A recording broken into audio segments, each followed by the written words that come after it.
नमस्कार, जय Hind. Trade with चैत्रमध्ये तुमच्या सगळ्यांचं स्वागत आहे. आज आपण व्हिडिओ तो मराठीतून करतोय. आपलं चॅनल ॲक्च्युली हिंदी आहे, पण आपण मराठी हिंदी दोन्ही भाषांमध्ये करायचा प्रयत्न करतोय. मराठी माझी मातृभाषा आहे आणि त्या मातृभाषेतून आज मी माझा व्हिडिओ करतोय. फक्त जास्त लोकांपर्यंत पोहोचता यावं एवढाच फक्त हेतू असल्यामुळे आपण हिंदीमध्ये करतोय. तर आजचा विषय खूप महत्त्वाचा आहे. ॲक्च्युली हिंदीमध्ये ह्या विषयावर मी बऱ्याच वेळा इंस्टाग्रामवरती आणि ह्याच्यावरती बोललेलो आहे, त्यामुळं मला आवश्यकता नाही वाटली. त्यामुळे मला वाटलं की आपण हा व्हिडिओ मराठीतून केला पाहिजे. तर विषयावर येतो. विषय असा आहे की ट्रेडिंगमध्ये तुम्ही जर ट्रेडिंग करताय, फॉरेक्स करताय, स्टॉक मार्केट करताय, तर ॲक्युरेसीचं महत्त्व किती आहे किंवा विनिंग रेशो आपला जो म्हणतो किंवा माझी एक स्ट्रॅटेजी आहे, त्या स्ट्रॅटेजीचं महत्त्व किती असलं पाहिजे किंवा स्ट्रॅटेजी किती टक्के त्याचा विन रेशो असला पाहिजे, हा विषयावर बरेच ट्रेडर अडकून असतात. ज्यावेळी आपण ट्रेडिंग सुरू करतोय तर सगळ्यात आधी आपण एखादी स्ट्रॅटेजी हुडकायला सुरुवात, ज्यावेळी जरा बऱ्यापैकी ज्ञान येते त्यावेळी आपली सगळ्यांची पाठीमागे धावपळ असते. ती म्हणजे ट्रेडिंगची ॲक्युरेसी किंवा ट्रेडिंग स्ट्रॅटेजी जी आहे तिची एकदम जास्त ॲक्युरेसी असावी असा आपल्या प्रत्येकाचा प्रयत्न असतोय. प्रयत्न म्हणजे किती प्रयत्न असतो माहिती आहे का? बऱ्यापैकी 100% अशी काहीतरी मला स्ट्रॅटेजी सापडली पाहिजे की त्याची ॲक्युरेसी लेवल 100% पाहिजे असं प्रत्येकाला मनोमनी वाटत असते. पण हे अशक्य आणि निव्वळ अशक्य आहे. मग हे ट्रेडिंग मॅन्युअल स्ट्रॅटेजीमध्ये सुद्धा असू दे किंवा तुमच्या पुढं रोबोट ट्रेडिंग वगैरे असा प्रकार आहे, अल्गो ट्रेडिंग प्रकार आहे, त्यामध्ये सुद्धा 100% ॲक्युरेसी आणि हा प्रकार ट्रेडिंगमध्ये कधीच नसतो, कधीच सुद्धा यायला येणार नाही. 100% कधी ट्रेडिंगमध्ये ॲक्युरेसी म्हणजे प्रॉफिटची पण नसते आणि लॉसची पण नसते. थोडक्यात काय, अशी कोणतीच जगात स्ट्रॅटेजी नाही आहे की ज्याची ॲक्युरेसी 100% प्रॉफिटेबल आहे किंवा अशी जगात कोणतीच स्ट्रॅटेजी नाही की ज्याची लॉस मेकिंग 100% ती आहे. म्हणजे ती त्या स्ट्रॅटेजीमध्ये ट्रेड घेतला की लॉस होणार असं बी आवश्यक नाही. ट्रेडिंग हा एक प्रोबॅबिलिटीचा गेम आहे, तुम्हाला माहितीच आहे की तो कोणतरी पैसे कमवणार तर कोणतरी ते पैसे घालवणार आणि फक्त अंदाजाचा खेळ आहे. फक्त अंदाज असतो, पण तो अंदाज ज्यावेळी आपण कॅल्क्युलेटेड रिस्कने घेतो, एक अभ्यासाने घेतो, थोडा वेळ मार्केटमध्ये बरंच आयुष्य घालल्यानंतर चार्टचं डोळे फुटेपर्यंत चार्ट बघितल्यानंतर आपल्याला एक त्या चार्टचा काय तर अभ्यास कळतो, प्राइस ॲक्शन कळतं, चार्टचं बिहेवियर कळतं. त्या बिहेवियरच्या जोरावर जेव्हा आपण एखादी स्ट्रॅटेजी तयार करतो तिची ॲक्युरेसी मग वाढत असते. बाकी तुम्ही जर ट्रेडिंगमध्ये फक्त छापाकाटा करून जर ट्रेड घेतले तरी ते कधीही 100% चुकीचे ठरणार नाही. समजा तुम्ही 10 वेळा छापाकाटा केला, असं कधी होणार आहे का की 10च्या 10 वेळा छापाच पडणार आहे किंवा 10च्या 10 वेळा काटा पडणार आहे? त्यातलं कधी 4-5 वेळा काटा पडेल, 5-6 वेळा छापा पडेल, असं काय होऊ शकते? तेच ट्रेडिंगमध्ये तुम्ही अंदाज डोळे झाकून जरी बाय आणि सेल मारला दिवसातून 10 वेळा, तर त्यातले 3-4 चुकतील किंवा 3-4 बरोबर येतील. सगळं चुकणार किंवा सगळेच बरोबर येणार नाहीत. तर ते मी ते बहुतेक त्या स्कॅम 99 मध्ये मी ऐकलेला आहे, त्या डायलॉग आहे किंवा त्यात एक ते विषय मांडला तिने की हा प्रयोग केला होता ट्रेडिंगमध्ये की माकडांना देखील काहीतरी आणि म्हणजे चांगला अभ्यास केला टेक्निकल ट्रेडरना सुद्धा ट्रेड घ्यायला लावले होते आणि माकडांना सुद्धा घ्यायला लावले होते अंदाजे असेच. तर त्यातले जे माकडं आहेत त्यांचा विन रेशो चांगला होता. म्हणजे असं होऊ शकतंय. बरं ठीक आहे. तर मागचा विषय काय, ॲक्युरेसी किती असली पाहिजे? तर ट्रेडिंगमध्ये ॲक्युरेसी स्वतःच सगळी 100%, पण असं काय नसतं, कधीच होणार नाही. कुणाच्या बोलण्यामध्ये ऐकून येऊ नका. जे तुम्हाला म्हणतील ना आमची 90% प्लस स्ट्रॅटेजी आहे, समजून चालायचं. एक तर ह्यो नाही आहे वह किंवा हा गंडवा लागलाय, फसवा लागलाय, आपल्याला 100% भविष्यात आपला नाही काठी लावणार, त्याच्या आधी याच्यापासून सावध राहायचं. मग ट्रेडिंगमध्ये ॲक्युरेसी किती असू शकते? तर मी सांगतो, ज्यावेळी रँडमली तुम्ही ट्रेडिंगची सुरुवात करताय तर ट्रेडिंगमध्ये आपसुकच 20-30% तर स्ट्रॅटेजी म्हणजे सहजच असते की म्हणजे तुम्ही अंदाजे जर ट्रेड घ्यायला लागला किंवा ग्रीन कॅन्डल बघून बाय करायला लागलो, रेड कॅन्डल बघून सेल करायला लागलो किंवा एखादं सिम्पल प्राइस ॲक्शन किंवा सिम्पल चार्ट पॅटर्न EMW असले बघायला लागलो तरी 20-30% असतेच. मग खरी स्पर्धा कुठून सुरू होते माहिती आहे का? खरी स्पर्धा सुरू होते 30%च्या वर. म्हणजे तुमची ॲक्युरेसी 30% पासून 60% पर्यंत जायला भयानक स्ट्रगल आहे. आणि ह्यो जे 30% मध्ये वाढवायचे आहेत ना, ह्याला भयानक स्टडी लागतो. ह्याला बराच काळ मार्केटमध्ये वेळ द्यावा लागतोय, बरंच चार्ट बघायला लागतात, बऱ्याच गोष्टी म्हणजे चार्टमधून शिकून घ्यायला लागतात, बऱ्याच गोष्टी त्याला अप्लाय करायला लागतात, बरेच त्याला बॅक टेस्टिंग लाईव्ह टेस्टिंग करावं लागते आणि बराचसाच लॉस करावा लागतोय. त्यावेळी आपल्याला ही गेम मधली 30%ची कळते. मग ॲक्युरेसी कुठल्या लेवलला जाऊ शकते किंवा कुठल्या लेवलली चांगली ॲक्युरेसी आहे?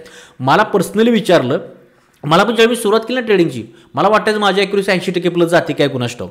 पण परत जेव्हा मी त्यावर त्या स्ट्रॅटेजी ट्रेड घ्यायला लागलो तेव्हा मला कळलं की 80%-82% काय नसते बाबा, हे कमीच असते.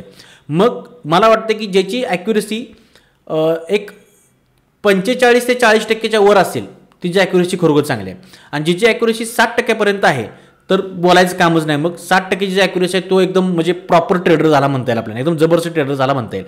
आणि 40%च्या पुढे तुमची ॲक्युरेसी काम करत असेल आणि जर तुम्ही RRवर मस्त काम केलं तर तुम्ही यामध्ये सुद्धा प्रचंड प्रॉफिटेबल होऊ शकताय. फक्त तुम्हाला RR मेंटेन करता आला पाहिजे. RR म्हणजे काय, रिस्क रिवॉर्ड मेंटेन करता आला पाहिजे, सिंपल. तो आपण कसा करायचा किंवा आपण का करू शकत नाही ह्यावर पुढे जाऊन तुम्हाला मी सांगतोच.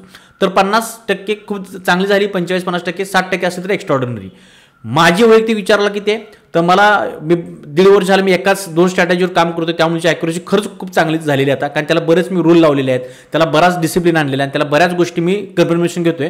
त्यामुळे माझी ॲक्युरेसी मला वाटते एक 55 ते 60% पर्यंत आलेली आहे सध्या तरी, मी जे मी टेस्टिंग करतो त्या हिशोबाने. पण एक ह्यामध्ये तर 100% आहेच आणि एवढी खूप झाली मला वाटते. ह्याच्यापेक्षा कमी असली तरी सुद्धा चालते. तर तरी ॲक्युरेसीचं असं महत्त्व आहे की ॲक्युरेसी ह्या लेवलची असू शकते. आता किती असू शकते तुम्हाला सांगितलं, माझं किती आहे सांगितलं. ॲक्युरेसी बाजारात 100% लोकांना लागत असते, पण ती कधीच मिळणार नाही. ॲक्युरेसी म्हणजे तुमच्या ट्रेडिंगमधला विन रेशो. तर फेक ॲक्युरेसी कुणाची आहे, जे म्हणतायत की आमची ॲक्युरेसी 80%, 90% पुढे आहे, त्याला पहिला ब्लॉक करायचा, त्याला सोडायचंच नाही. कारण असं काय नसते ट्रेडिंगमध्ये. 50साठीच इनफ आहे. जे तुम्ही SMC ICT वगैरे हे कन्सेप्ट टाकलेत ना, किंवा मोठमोठे ट्रेडर ज्यांनी हे प्राइस ॲक्शन किंवा ह्या सगळ्या गोष्टीत भर टाकल्या आपल्या ज्ञानानं, त्यांची ॲक्युरेसी सुद्धा 50-60% वर नाही आहे. कधी जाऊन शोधा, म्हणजे अभ्यास करा, कळेल तुम्हाला. मग आपण तर की झाडकी पत्ती, ठीक आहे. मग ही ॲक्युरेसी फक्त 40% जरी असली तर आपण प्रॉफिटेबल कसं होऊ शकतोय. मी सांगा, मला तर वाटतं, म्हणजे मला काय वाटतं, हे ट्रेडिंग सत्य आहे, पण हे कोण मान्य करायला तयार नाहीत. ट्रेडिंगमध्ये साध्या गोष्टीच काम करतात. Trading is all about game is risk reward ratio. फक्त रिस्क रिवॉर्ड रेशोच तुम्हाला प्रॉफिटेबल बनवू शकतो. बाकीचं स्ट्रॅटेजी 40% असली तरी बाद झाली. समजा तुमची स्ट्रॅटेजी ती 40% काम करते, मी तुम्हाला सांगेल 20-30% तर तुम्ही अंधी ट्रेड घेतला तरी होऊ शकताय. फक्त 10% आपल्याला अभ्यासानं किंवा त्याचा रूल टाकून वाढवायचे आहे. रिस्क रिवॉर्ड रेशो म्हणजे काय, तुम्ही 10 ट्रेड घेतलेत, ह्यातल्या तुमचे 4 बरोबर येणार आहेत, 6 चुकणार आहेत. मग हे 6 चुकताना मी 10 रुपये लॉस घेणार आणि 4 माझे बरोबर येताना मी 1:2च घेणार, 20 रुपये घेणार. मग 4चे 20 किती झाले, हे 20 चोक्क 80 रुपये आले आणि इथं 60 रुपये गेले. मग 60 80 गेले, 20 रुपये मला फिक्स मिळणार. पण होत्या काय गेम माहिती आहे का, हे इथं गणित मांडायला सोपं जाते. रिअल मार्केटमध्ये असं होत नाही. कधी का होत नाही माहिती आहे का, आपली जेव्हा स्ट्रॅटेजी असते त्या स्ट्रॅटेजीमध्ये समजा दिवसाला का होत नाही याच्या पाठीमागे कारण आहे. आपल्या स्ट्रॅटेजीमध्ये आपले ठरले त्यामध्ये दिवसाला एक 4 ट्रेड येणार असतील असं धरून चालू आपण, 4 ट्रेड येणार असतील तर तुम्ही फक्त 4च ट्रेड घेतले असे रोज जे येणारे 4 स्ट्रॅटेजीचे, आणि त्यामध्ये हा रिस्क रिवॉर्ड रेशो तुम्ही कटाक्षानं पाळला की दिले तर 10 रुपये देणार, घेतले तर 20 रुपये घेणार. तर 2 ट्रेड जर ह्यातले चुकले तरी तुम्हाला हरकत नाही, 20 रुपये जाणार आहेत आणि 40 रुपये येणार आहेत. पण होते काय, हे 4 ट्रेड कधी कोण घेत नाही. होते काय, ह्यांना आधीमध्ये मार्केट बोलवते, ये तुझ्या मापात आलो मी, तुला जमलं, कळले तुला काय करायचं आहे. त्यामुळे तो त्यामध्ये घुसतो आणि काय होते, ह्या 4चे 40 ट्रेड झालेले त्याला कळत पण नाही. मिनिमम 20 तर होतातच.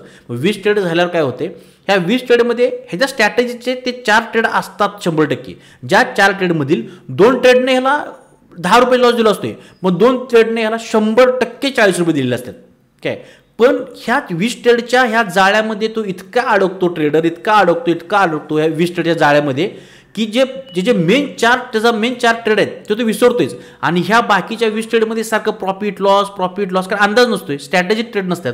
फोमोमध्ये येऊन रिग्रेट फील करून किंवा रिव्हेंजमध्ये येऊन ट्रेड घेतले असतात. मग काय प्रॉफिट लॉस ह्या जाळ्यामध्ये अडकते. कधी 10 रुपये प्रॉफिट घेणार, कधी 20 रुपये लॉस देणार, कधी 30 रुपये लॉस देणार, कधी 25 रुपये प्रॉफिट घेणार. ह्यामध्ये जो त्याचा मेन ओरा आहे किंवा त्याचा मेन गाभा, त्याची मेन ढाल म्हणजे मेन तलवार आहे, ज्यासाठी तो जागा लागलाय, ज्यासाठी त्याने वेळ दिलाय, काळ दिलाय आणि त्यातून त्यानं चांगलं स्ट्रॅटेजी तयार केल्या, ते बिचारं त्या जन्मदात्री आईलाच विसरतोय. आणि आईला विसरल्यामुळं त्याला एंड ऑफ द ते तर लॉस सहन करावं लागते. पण त्यानं जर फोकस त्या 4 ट्रेडवर केला असतं त्याला 100% संध्याकाळी तो 20 रुपये घेऊन घरलाच गेला असता. पण नाही, आपल्याला वळवतोय आपल्यात. मग आपण काय करतोय, प्रचंड ट्रेड घ्यायला सुटतोय आणि ह्याचा परिणाम मेन स्ट्रॅटेजीवर होतोय. आणि परिणाम असा होतोय की जे मेन स्ट्रॅटेजी आपला विश्वास जो बिल्ड होणार होता फक्त त्या 4 ट्रेडवर घेऊन, तो बिल्ड होत नाही. आपल्या स्वतःवरती आणि स्ट्रॅटेजीवरती शंका येते आणि स्ट्रॅटेजीला तिथंच आशव लागतात आणि तिथून पुढे सुरू होतो रिव्हेंज आणि ओल्ड ट्रेडिंगचा नवीन अध्याय. आणि मग ह्या गोष्टीमध्ये 2-4 वर्ष गेलेले कळत नाहीत आणि हातात स्किल असून, अंगात क्षमता असून आपण ट्रेडिंगमध्ये प्रॉफिटेबल होण्यापासून बराच काळ दूर राहतोय.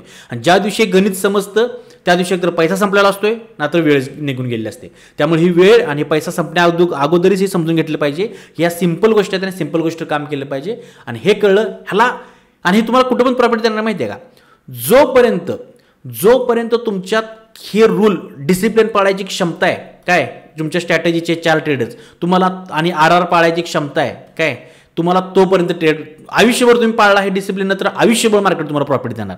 आणि तुम्ही फक्त एक दिवस हे पाळलं नाही, एक दिवस जर आपल्याला किडा उठून दिला आणि त्यामध्ये आपण जर ओव्हर ट्रेड केलं, रिव्हेंज ट्रेड केलं, अंदाधुंद ट्रेड केलं, वाटते म्हणून केलं, रिग्रेट फील केलं, तर एका दिवसात अखंड घरदार घालवायची ताकद मार्केटमध्ये. मग आपण काय, आपण ह्या मार्केटकडे जर लक्ष म्हणून बघत असो, बिझनेस म्हणून बघत असो, आपल्याला ह्याच्याबरोबर खेळून चालणार नाही. स्वतः खेळा, स्वतःची खेळा, कर मार्केट बरोबर खेळू नका. कारण मार्केट जर आपल्याशी खेळायला लागलं तर मग ते आपल्या डावातनं कायमचं बाद करणार. त्यासाठी आपल्या स्ट्रॅटेजीवर जी की सिंपल असावी, त्याचा विन रेशो ॲक्युरेसी 40% आसपास असेल तरी खूप झाली. फक्त रिस्क रिवॉर्ड घेत असताना एक 1:2 घेतला पाहिजे आणि दिवसाच्या स्ट्रॅटेजीनुसारच ट्रेड घेतले पाहिजेत. आपण प्रॉफिटेबल कसं होत नाही बघूयाच मग, कारण की होणारच, शक्यच नाही. कारण ह्या जर गोष्टी जे तुम्हाला मार्केटमध्ये प्रॉफिटेबल दिसतात ना ट्रेडर, ते फक्त हे पाळतायत म्हणून होत आहेत. बाकीचं सगळ्यात जास्त वेळ आपला कुठे जातो माहिती आहे का, ह्यानं BMW घेतली, त्यानं मर्सिडीज घेतली आणि ह्याचं आज 20 लाख कमवलं का त्यांना 40 लाख कमवलं, ह्यात जातो वेळ. आणि आपण मग ते झटक्यात करायला जातोय, पण त्यांचा प्रवास खडतर असेल कदाचित, त्या पाठी मग त्यांनी बराच लॉस करून हळूहळू क्वांटिटी साईज आहे ना, तुमचा एकदा विश्वास बिल्ड झाला नाही एका लॉटवर, त्यानंतर फक्त आकड्यांचा खेळ आहे. हो, तुम्ही एक लॉटनं काम करताय ना, उद्यानुसार तिथं ते लॉट संख्या वाढून तिथं 50 आणि 100 करायचे. पण ती बिल्ड होण्यासाठी स्वतःला 4-5 महिने वेळ दिला पाहिजे. हा वेळ द्या, स्वतःवर विश्वास ठेवा, स्वतःच्या क्षमतेवर विश्वास ठेवा. मार्केट ह्याला बिझनेस प्रमाणे बघा आणि मार्केट तुम्ही पूजा केली तर मार्केट तुमच्या स्वप्नात देखील नाही इतकं तुम्हाला देऊन जाईल. थँक्यू, धन्यवाद. बघत राहा ट्रेड विथ चेतन.